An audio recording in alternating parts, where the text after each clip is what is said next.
There is a moment in every life when you decide to rise, to stand taller than your fear, to speak louder than your doubt, to chase the vision that sets your soul on fire. This is that moment. And here, we walk it together with stories that awaken, voices that inspire, and truths that set you free. This is Positive Talk with Kevin McDonald, where hope has a voice, and that voice is yours. And boy, have we got a voice for you today.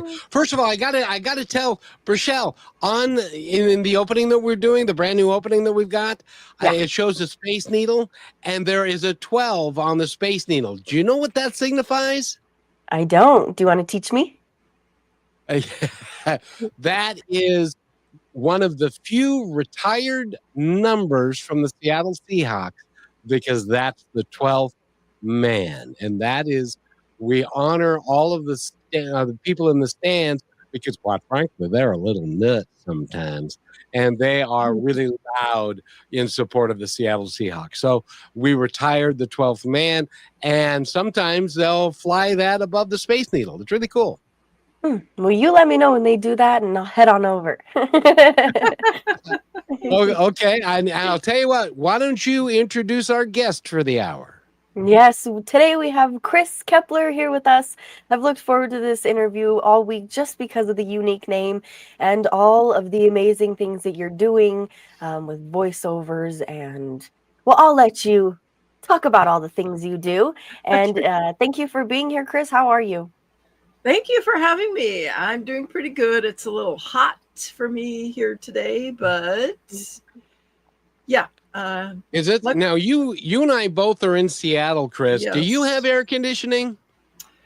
Yes. I'm here. My little office and my studio are in the bedroom, and yes, we broke down a couple of years ago and got an AC unit for the bedroom. Only for the bedroom. It's hot everywhere else in the house, but no, it's cool in the bedroom. And for those of people who don't get it, most of the homes in Seattle were not built with air conditioning. So if you have an air conditioning unit, it is a portable one that you stick in your window or something along those lines, because it never gets to be, today, right now, it is 92. And we have maybe 5 or 6 days. And so in my studio, I don't have air conditioning, so it's about 90 in here right now. But Brichelle doesn't like to come to my house because I keep it too hot. Oh. I thought I liked the heat, Kris. He lives in a sauna, but that's probably why he's got glowing skin all the time. Yeah, I don't like hot weather. You can see from my skin tone, I'm high risk for skin cancer. I've had some basal cell removed. And so the doctors just tell me, don't go out in the sun.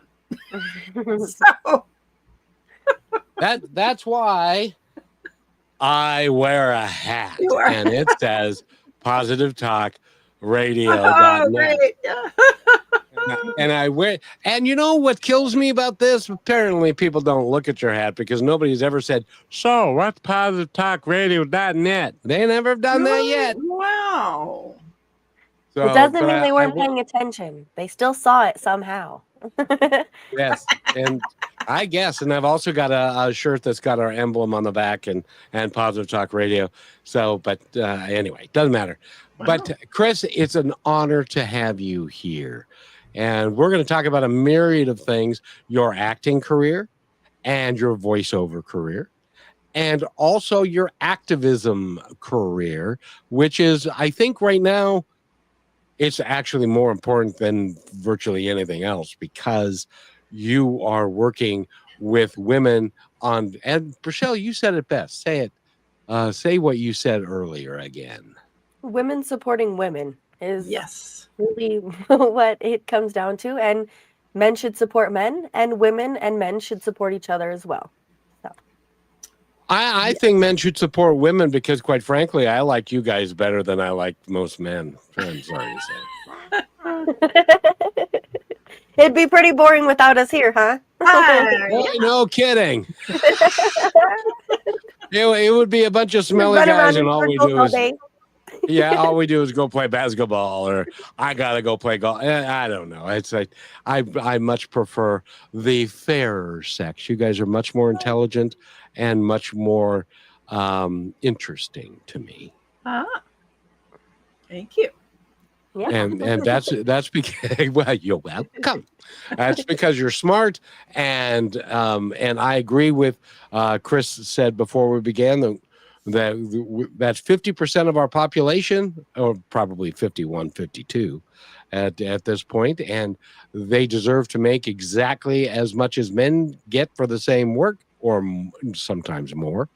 And I just hate the concept that for most of our time on this planet, at least in the Western United States or Western countries, women have been considered less than. You didn't get to vote until the 1920s. Yeah. You had to have your husband's approval to get a credit card in the 1970s. And they're looked at, many are looked at as less than when they are just as smart and they operate a little bit differently, which is really good.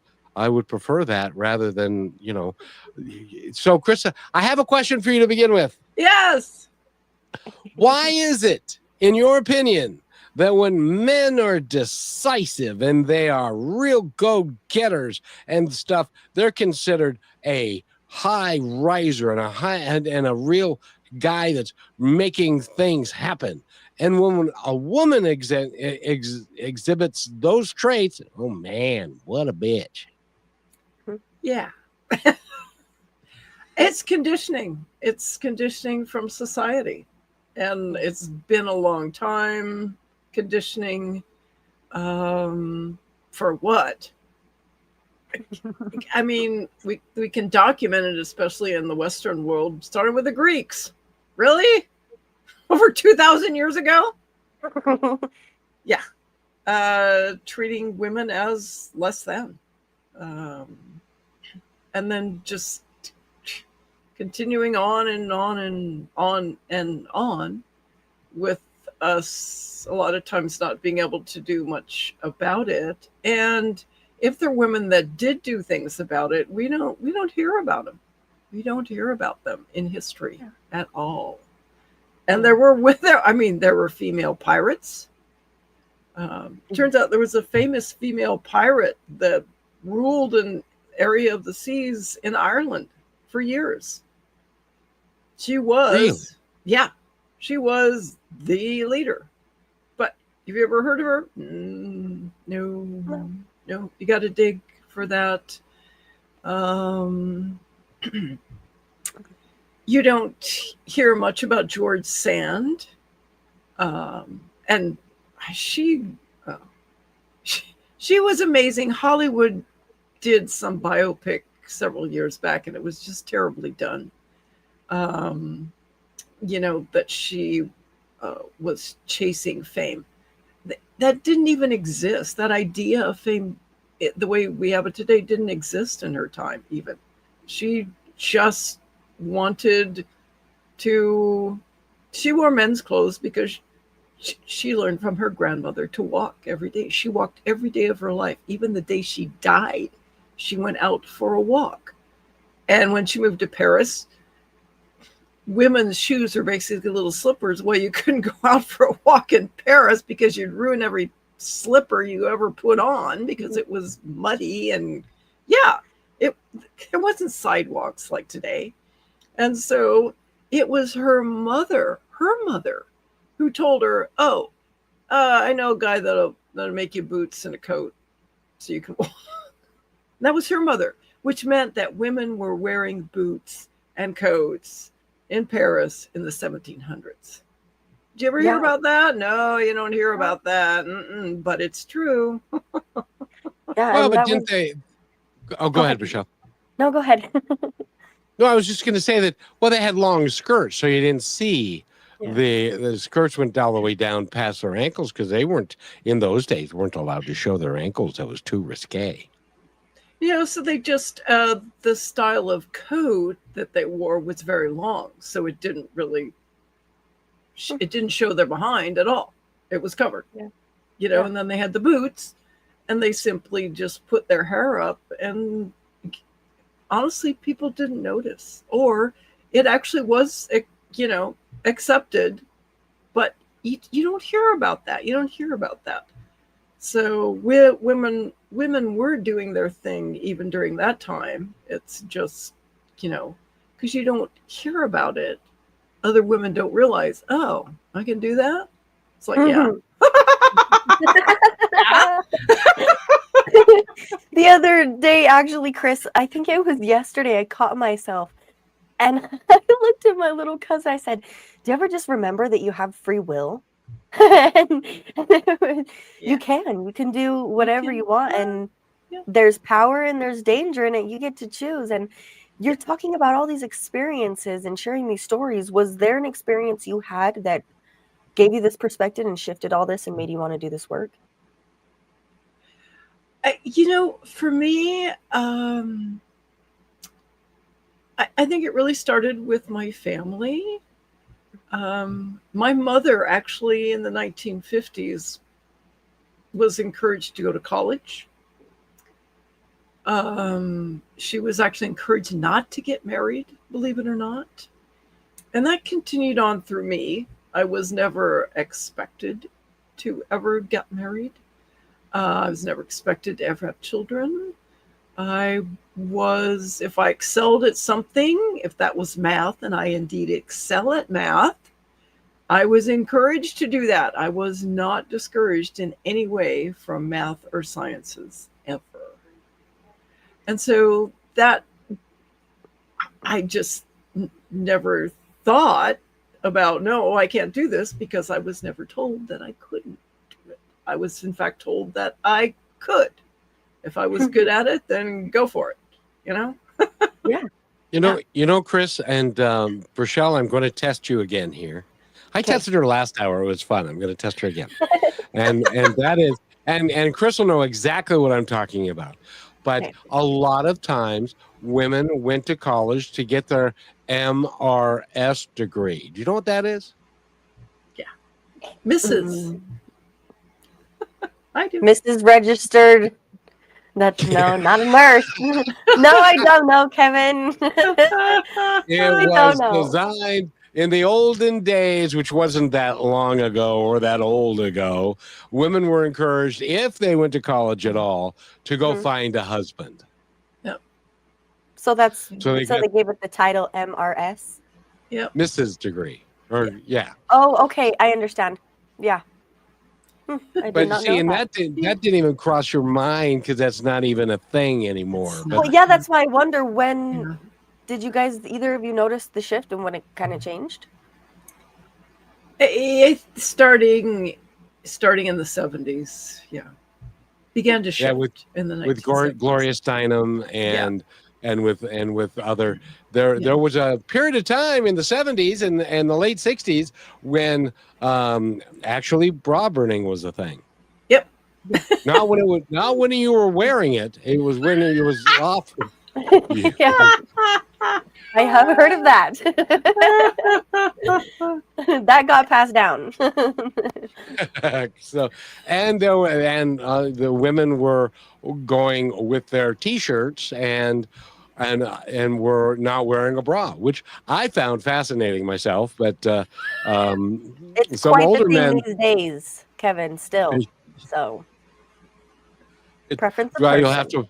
I'll tell you what. Next time you and I are together and we're walking down the street, you'll point them out to me, and so that I can get a good look to make sure that they're. Or we could put a bra on you and really confuse everybody. No, they call that a bro, which that's a Steinfeldism, for guys who have boobs. So anyway, in this generation, I've always known of them as moobs. They're man boobs. Well, you guys can have your own. Yeah, makes sense. Yep, yep. Makes sense. Yes, some of us have are better endowed with our boobs that are moobs than their wives are and stuff. But anyway, How did we get on this topic? I didn't start it, did I? I did, I think. Well, we need to take a real quick break, and when we come back, we're going to talk to Kris about. I want to ask you, because you've been acting for a long time and doing Yes. voiceover work and stuff. Yes. Yeah. I want to ask you if you ever experienced the famous old Henry or whatever his name is, Weinstein's casting couch thing that used to be a deal, and so she's giggling. That's good news. No. Oh, once a memory just popped up. Yeah, memory just popped up. Yeah. When we come back, we'll be right back. Hey, do you want your content to stand out and grab attention? Well, we've got the magic touch. Professional video editing that keeps eyes locked on the screen. Photo editing that turns ordinary shots into scroll-stopping visuals. Crisp, clean audio editing for podcasts, ads, and more. Social media posting and scripting so your content isn't just seen, it's remembered. And guess what? We've got even more amazing services waiting just for you. Whether you're a brand, a business, or a content creator, we help you show up and stand out. Spots are limited. Don't wait. Email us now or book a call today and turn your vision into viral-worthy content. Don't wait. Hit us up now.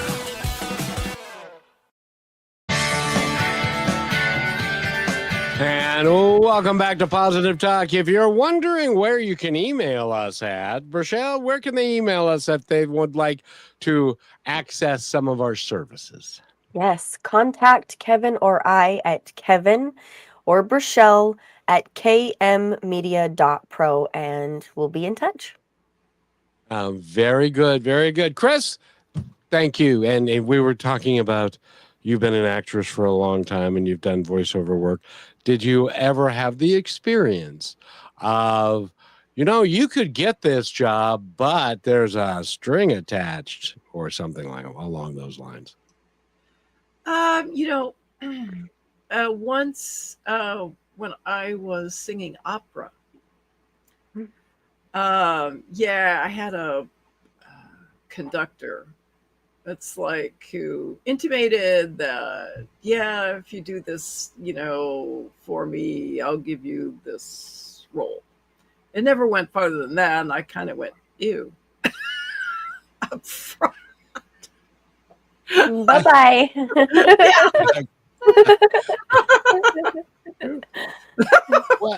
Well, and that and I'm sure that just put him off just a little bit when it was kind of like, ew. Thank you, but no. Yeah. No. Yeah. Disrespectfully, no thank you. So, Kris, have you always been wanting to be in the arts, be an actress, and you were an opera singer at one time? Yeah, I sang opera at one time. I started out as a singer.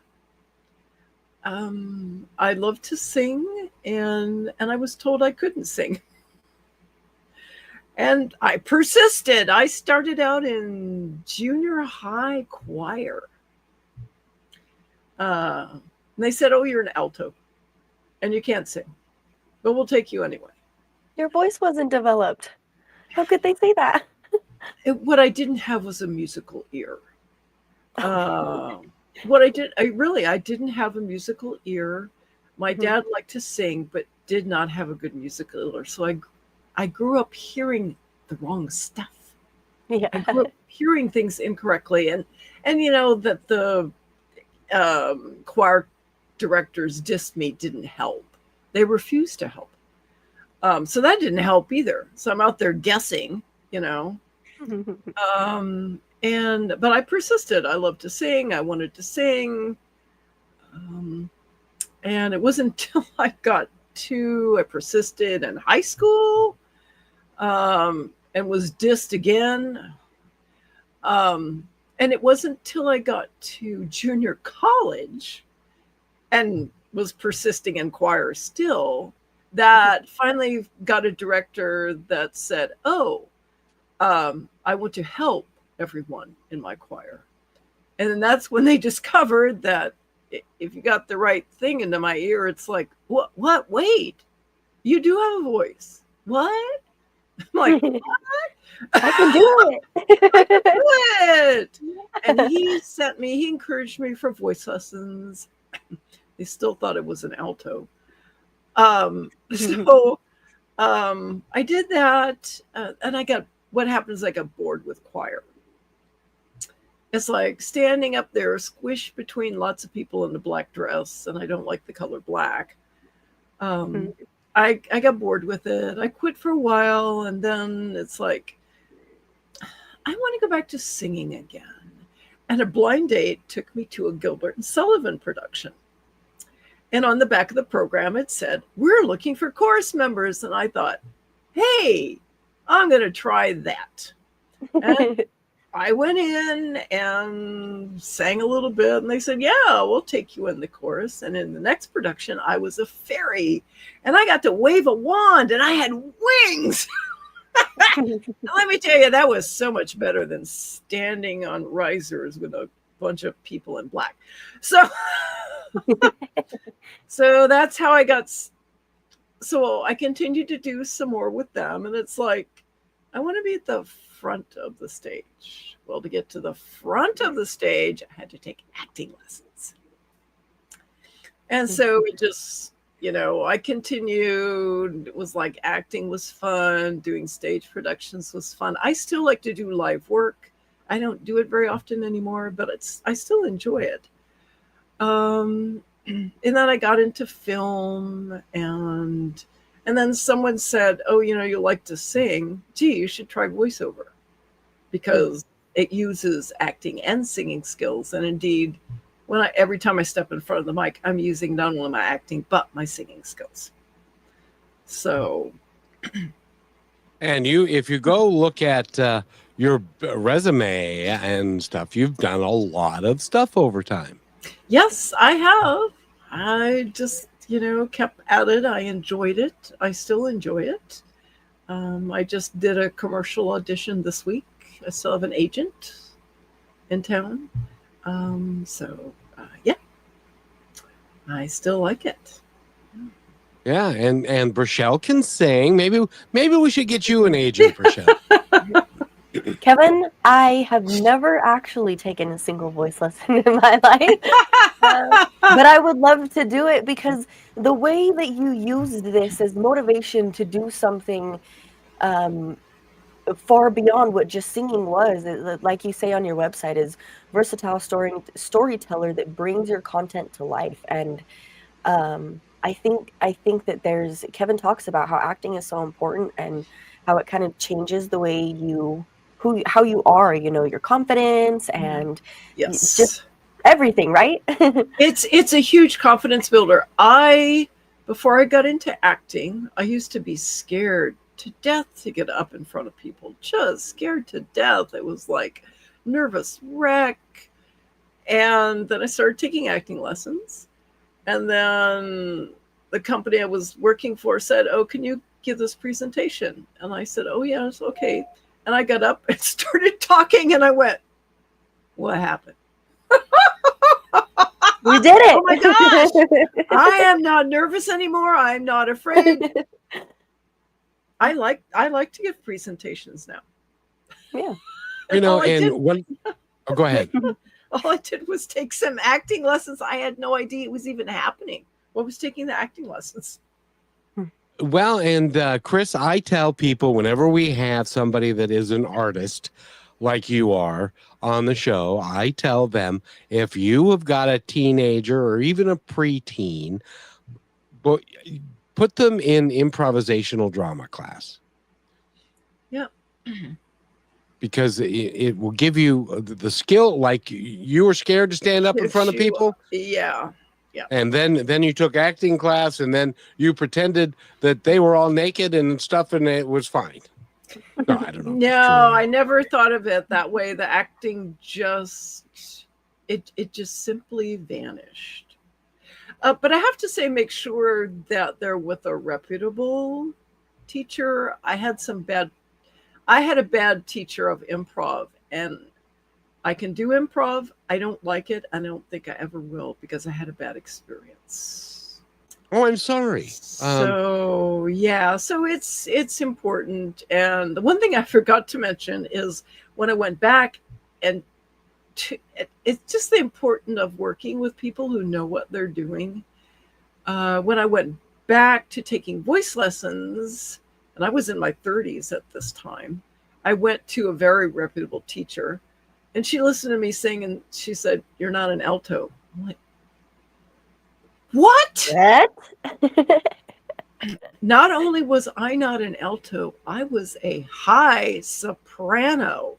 We're talking Queen of the Night, which is one of the highest. It's a sky high aria from a Mozart opera. Yes. How did you guys figure that out? What was the experience for you trying that note? Oh my gosh. Just the experience of trying to wrap, it took a few years to wrap my head around where I had to go, where my voice actually sat. But it was, once I figured it out, it was fantastic. It's like, this is where my voice has been all this time. And I just didn't know it because I didn't have the right teacher.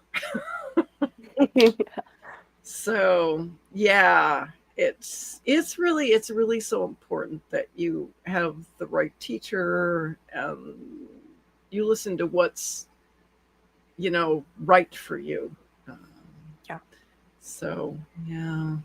So when your teacher, because you were an alto, which is the one below a soprano, and when she said, "No, you're a soprano, you're a high soprano," had you ever sang as a high soprano just in the shower or anything else by yourself? Or no, I had no idea. So no idea. It was what was really the conception? What was it like for you to then hit that note for the first time? Yeah. It was like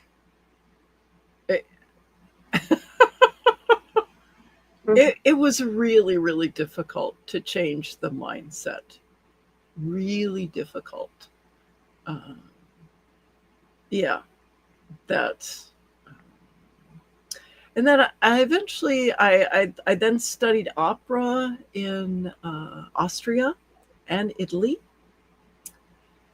And the huge light bulb moment that really catapulted everything into view, that made everything really work, was in Italy. I worked with a teacher who sang in the Metropolitan Opera Chorus.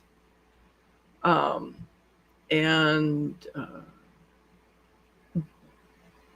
just, I had a lot of problems with some areas of the upper singing, the upper notes, just left over, I think, from, the mindset of being down here and then having to move up here. And working in, then the problem would show up and he'd go, what's up with that? And it's like, well, I've had this problem for years, and it's kind of like, this is what I'm feeling, and I don't know how to fix it. It's like, oh, okay, here's what to do.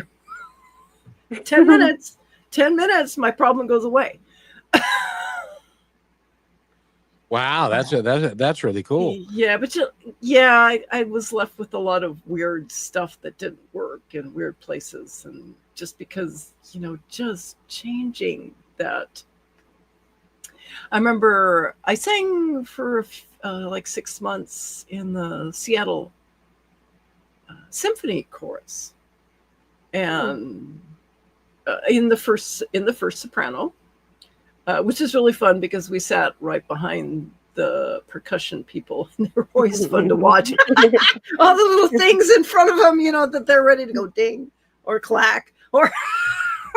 But I remember sitting and going, looking over there and going, I used to sit down there. That's like, wow. Wow. Yeah. And by the way, we're talking with Kim or with Kris. Kris Keppeler. Go check out her website while we're on this quick little break, kriskeppeler.com. And I know Kevin's just got an amazing question he's been dying to ask you when we come back. Right? Oh, no. That's when you No, say yes. I was counting on. See, in this show, women have equal rights and responsibility. So it's time for Rochelle to step up and come up with a great question for us to come back with right after this message. You're listening to Brushwood Media Network, the best in syndicated talk, news, and entertainment shows. As you go about your daily life, look closer. As you gather with family and friends who love and support you, look closer. There are youth right in your community who don't have the home, warmth, and healing you have. So look closer. Every year across America, a staggering 4.2 million youth are homeless or trafficked. And for 50 years, Covenant House has worked relentlessly to keep them safe and protected. Tonight, 2,000 young people will sleep safely in a Covenant House bed.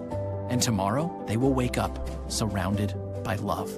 They get clean clothes, hot meals, medical care, and a safe place to sleep. 24 hours a day, 7 days a week. In sites across America to help them fulfill the great promise of their lives. So look closer at Covenant House. To help or get help, go to covenanthouse.org. Well, and welcome to the Positive Talk Radio Show. My name is Kevin, and this is Rochelle over there. And Kris, I was auditioning for you. I hope that was okay. That sounded pretty good. Well, I got others. I got a lot of them. Rochelle, do you have a question? Rochelle, if you turn on your microphone, you could ask that question and more people could hear you. I'm so sorry. Oh my goodness. You'd think I'd have this figured out by now. Dang it. But yes, Kris, I have to ask you, I haven't asked this question in a while, and I think you're the perfect person to be asking. What is one memory that you still think of that was one of the grandest moments of your career, and why? Wow. Pretty big question, I know. Yeah. As far as Maybe something like along the lines of super meaningful that was impactful for you positively. I would say it was my first big role on stage. And I was cast as the Mother Abbess in The Sound of Music. Oh, very good. And it was very challenging because the musical directors who said I'm not, what they often did was change the song. The famous song, Climb Every Mountain, they would change it because they usually had a mezzo that they had hired. And instead they hired me. Now I had the range to do the whole song. Obviously I was happier in the upper reaches than the lower, but I could do it. So that's one of the reasons I got hired, because she said, I'm not changing this song, and I know you can sing the whole thing. Yeah. So it was challenging in that way, but it was so much fun, because Maria and I got our own little dance. It was just so fun to go out there every night, meet the challenge, and then just get to do fun things too. It's just such a fun role to do. Now, how long did you do that role? I sang 28 performances. So I think it was about a month. Yeah. That is so cool. Yeah, that's a lot. Yeah. What was it like to be standing on the stage and seeing everybody on their feet, just clapping and cheering and interacting and absorbing what you were putting out? It was It was just really satisfying at the end when you come out to take your bow. When you're actually on stage, you will get distracted if you look at the audience. Most of the time, you can't see them anyway. Yeah. So you just don't pay. You're in the role. You're doing what you're doing, and you don't pay any attention to the audience. So I learned that. Is it easier to look at like other plays, or were there moments where you were like on the stage and you were front line, and where would you look then if you didn't look at the audience? You just stare into bright lights in your face? Yeah, you're just staring into to bright lights, and the audience doesn't. You're just, especially when I'm singing that song, you're thinking about that song and you know what you're giving out and what your character's giving out. And of course, if you're in a scene with someone, you're only focused on that person, and you know whoever else might be there. So, Kris, I got to ask you because when I was acting, occasionally I would get what they call lost in the part, meaning that I was so intent upon what I was doing that I didn't even remember that there was an audience there. Because I was so intent on the conversation that I was having, the movements that I needed to make, and all of that. Was that your experience? Yes. It's really, I think that's one thing about acting that people don't realize. Takes extreme focus. Extreme focus. Even stage work, camera work is a really extreme focus. You are thinking about nothing else except that scene and what you're doing and what you and your character, it's a combination, are feeling. And that's all. And it takes a while to learn. It took me a while to learn that extreme focus. That's well, you know, the interesting thing is when you're doing a film, see, and I think Rochelle knows this, but I'm not sure. So I'll ask. When you're doing a play, you know from moment to moment what you're doing because you're going from act 1 to act 2 or scene 1, scene 2, scene 3, and it's all. But when you are doing a film, you might be shooting the end of the film on the first day of shooting. And so you have to have a clear understanding of not only where that character starts, but where that character ends up. And then you go do the other stages of it. So that can be really a complicated thing, Kris, can't it? It can be, yes. Yeah. It's like I say, it's all about focus and what you and your character are feeling at that moment in that scene. Yeah. And then obviously if your character has an arc, you're probably going to think about that arc, but it's where you are and where your character is at that moment in that scene. So yes, which may be different than when the character is different from another scene. But as a matter of fact, Rochelle, she died in a film and she talked from her grave. You remember that one? I bet that was unique.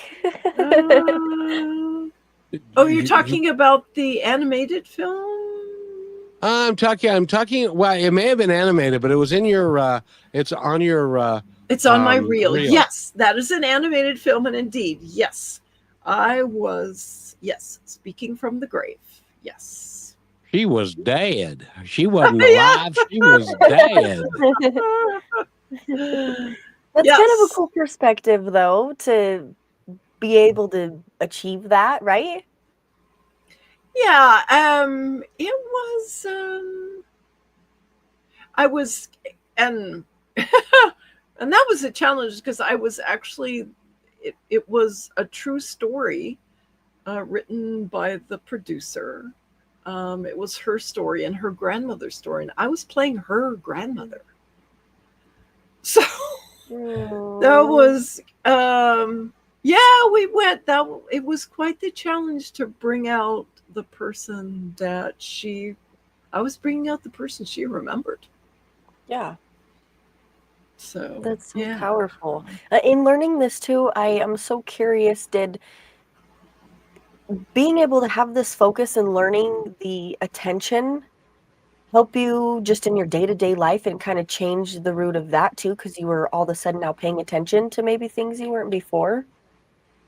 Yeah, I think it taught me a lot about focus and, focus and voiceover, because you need to have focus there too, let me tell you. So yeah, and I think it grounded me in a way, learning to have that kind of focus. Yeah. It's a very grounding experience.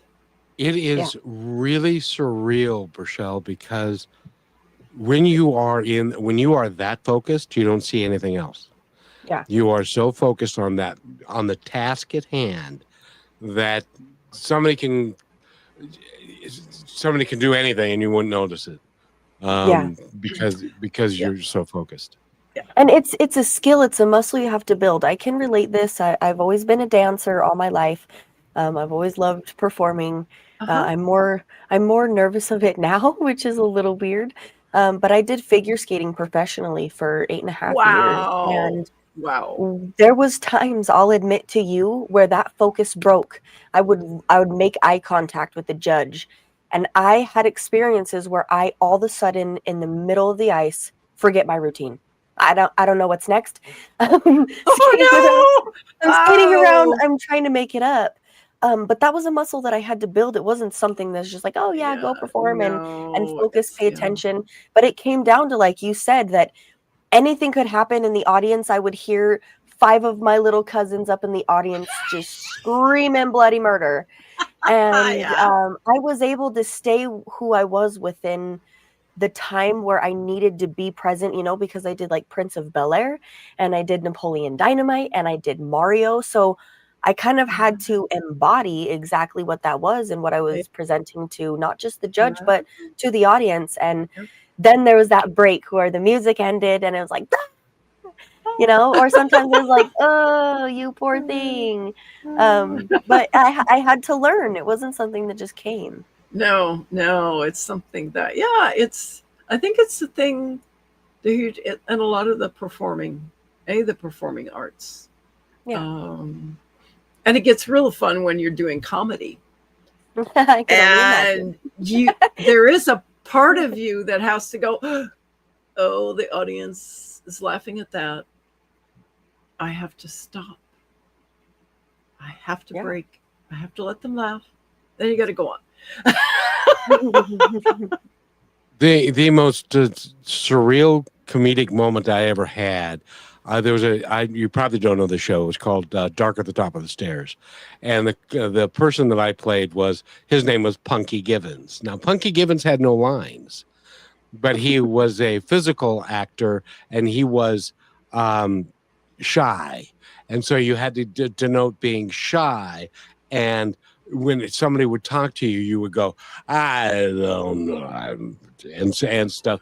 And so I was on, and we were doing the show, and my sister has got the most unbelievably loud laugh and so I would do, and she knew me, and she had an acting background herself. She knew what I was trying to do, and I broke her up. Not everybody else laughed nearly as loud as she did, but that was the toughest thing for me to do, was A, not look at her, B, not break character, or smile or do any of those things. And so that was the toughest moment of any of the acting thing that I did, was because I could hear her distinctive laugh over everything and everybody else. Yeah, that makes comedy, it's extra hard, because you do have to have a little bit of tuning to what's,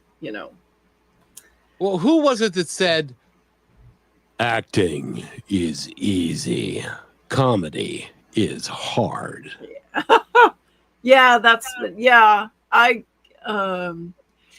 comedy is definitely and I love comedy. My YouTube channel, I'm narrating comedy it's humor stuff every week. And I just love doing it.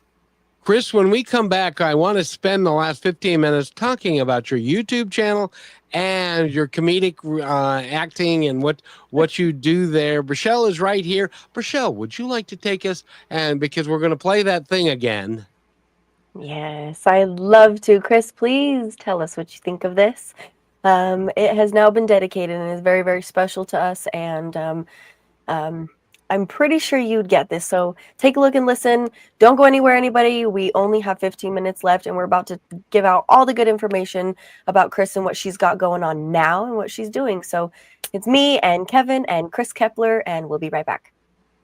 So this is kind of my voiceover audition for you. So tell me what you think. The strength of staying kind from your friends at Positive Talk Radio. Kindness is not weakness. It takes real strength to stay kind in a world that often rewards anger, ego, and control. Being kind means choosing to act from your values, not your wounds. It means showing grace even when no one's watching. But kindness doesn't mean being passive. It doesn't mean letting people take advantage of your time, your energy, or your peace. You can be kind and still say no. You have a soft heart with firm boundaries. The strongest people I know are the ones who choose compassion without losing themselves. They've been hurt. They've been tested. And still, they choose to love and lead and to lift others anyway. Kindness is not about pleasing everybody. It's about honoring who you are and how you treat others, even when it's hard. So stay kind, stay human, and stay strong. And always remember this, be kind to one another because each other's all we've got. And welcome back to Positive Talk with Brachelle. That's her right there, the dancing one. And my name is Kevin McDonald. And we've got a great guest, Kris. And you pronounce her last name for me again, please. Keppeler. Keppeler, yes. It's Kris Yes. Keppeler, pronounced Kris Keppeler. Yes. Perfect. Well, so what do you think? Do I have a future in this business? Yeah, that was fantastic. Yeah. Oh, well, thank you. Thank you very much. I appreciate it. Yeah, I love Kevin, it. this is your future. You're doing it. Everybody knows your voice. I hate to break it to you. Did you ever have that problem? I have that problem from now and then because Brachelle's family came to visit us, and I picked them up at the airport, and so I'm talking to them, and I say, "Hey, Brachelle, how you doing?" And I hear from the back, it's that voice. It's weird to hear it coming from an actual person. The first thing I said to Kevin, Kris, was, "You're real." Because it's like this little figment of a part of my imagination that's become real in my world. But when you are in the presence of someone like that, maybe you had an experience like that was just like, oh my gosh, you're right in front of me. This is real. Yeah, that does bring back an experience. There was an actor who used to live here and did acting here, John Billingsley. And he moved to LA, and he begot. He's actually done wasn't a lot he of in Leave work. It to Beaver? No, he was on Enterprise, the Star Trek Enterprise series. Oh. I won. He was back here doing something, and I won a chance to talk with him about moving to LA and continuing my career there. And so I remember he's like, when you get into town, now I'll call this number. And, he answered the phone. I'm like, okay, this is like I'm talking to the doctor on Star Trek Enterprise. And it's kind of weird. It is weird. It's kind of weird. It is. Oh, yeah. And by the way, Kris, I have to correct myself because I made the reference of the Billingsley name, and it was actually Barbara Billingsley who was in Leave It to Beaver way back when. Oh, And so don't anybody send me an email saying you're an idiot. It was actually Barbara and stuff. So there. But Kris, we've had the great. And so tell us about your YouTube channel. Yes. My YouTube channel is Kris Keppeler and Friends Tell It Like It Is. I collaborate with humor writers, mostly female, to tell their fun stories. Very relatable. I call it stories about life and befuddlement. It's modern life. Yeah. Did that really happen to you? Or, oh, that happened to you. That's never happened to me. But wow, maybe it could. That's true. That's true. So it's all about laughing at our current situations. So whether they be with our cats, I've got lots of great cat stories out there. Our dogs, because I do lots of different kinds of pet stories. Got some great dating stories out there. And now I'm working with a crime writer. It's wacky crime stuff. So it's about funny and wacky stuff. Yeah, because I'm about being different. I don't want to do what other people are doing. So. Which, by the way, has been a measure of your success over time, because you haven't settled for what is considered normal and stuff. You've been stepped out of the box, and you've done a bunch of different things. By the way, if you are doing your podcast or your YouTube show, the difference in dating and male and female relationships when you and I were a little younger and what's going on now, I tell you, I learned some stuff just the other day that I didn't want to know about. Oh, I bet, yeah. Yeah. You're welcome.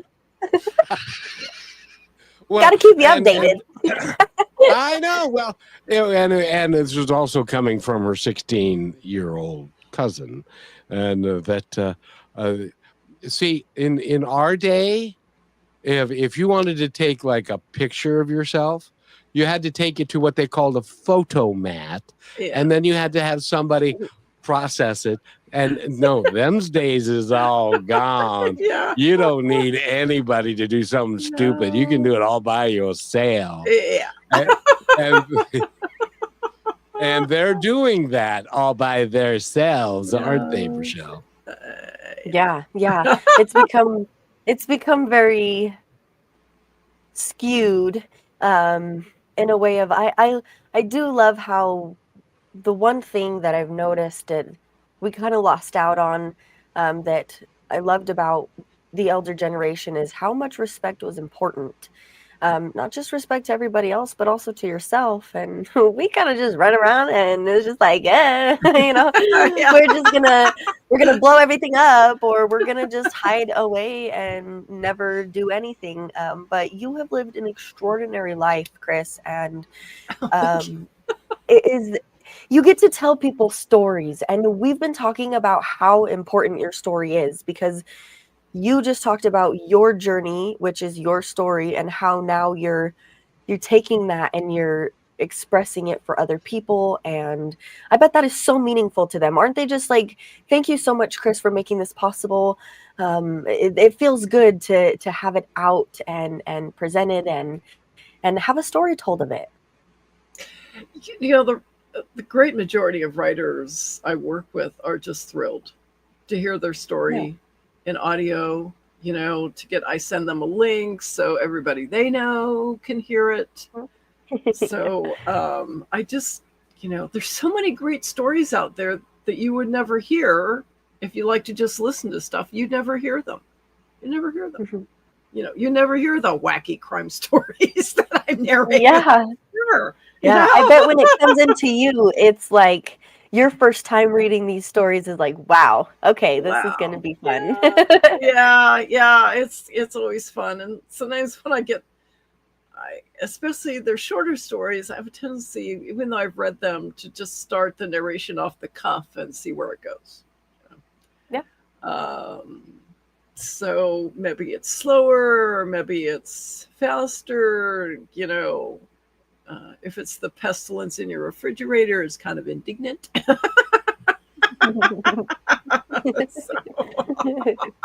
Now, when you do the YouTube, do you do different voices and different dialects and that kind of stuff?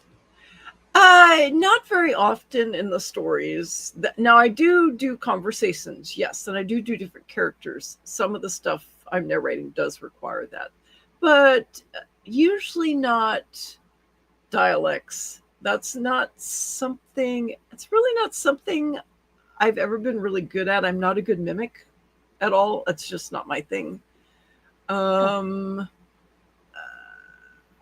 What I do like to do is come up with, one of my specialties is character voices. I like to do character voices, and the challenge of that. And I've done a lot of that. I've been Ernie the Earthworm, and I had to talk like this for 10 minutes straight. One of my recent jobs was giving voice to an animatronic chicken, Clara. A chicken? A real? Yeah, Clara. A real chicken? Clara, an animatronic chicken. It was for a haunted farm, a special. They do a special thing in the fall for them. They had gonna do animatronics and in a chicken coop, and I'm the voice of Clara. Did you like the dark meat or the white meat? Oh, the challenge was coming up with a realistic voice for something that's not real. Chicken. Yeah. You get to make it real. You get to give I get it to make life. it. Yeah, I can get to make it real. One of the hardest ones I ever did was I narrated a children's book, A to Z Animals, and she wanted a specific voice for each animal. And, bees and snakes are not that hard, but what the heck does an aardvark sound like? I don't know. Well, because it's got a long tongue that talks like this. Oh, very good. And Rochelle, you probably don't know who this guy is, but Mel Blanc was the absolute master at coming up. He did Porky Pig. He did Bugs Bunny. He did Daffy Duck and all those guys. He was just an amazing dude. Just amazing. Yeah. And we've been talking with Kris Keppeler, and I want to thank you for being here, my dear. This was great fun for us. And I hope you enjoyed it. Oh, it was great fun for me too. And Rochelle, my dear, my darling, my fun companion of sorts. Would you like to say hello, goodbye to everybody, and talk to and give Kris something? And I don't know what I'm trying to say. Just I got you. I got you.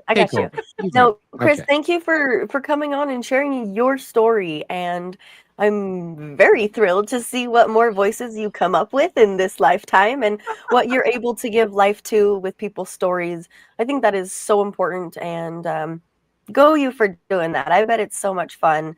And anything you'd like to share with our listeners before we go? Thank you for being with us, everybody. Remember to go to kriskeppeler.com, and you can check all this cool little stuff out for yourself, and also go check it out on YouTube. Yes. Yeah. There's a link to my YouTube channel on my website. So perfect. Yes. Anything you'd like to leave our listeners with as a thought for the end of the week? Be persistent. Be persistent. And never quit.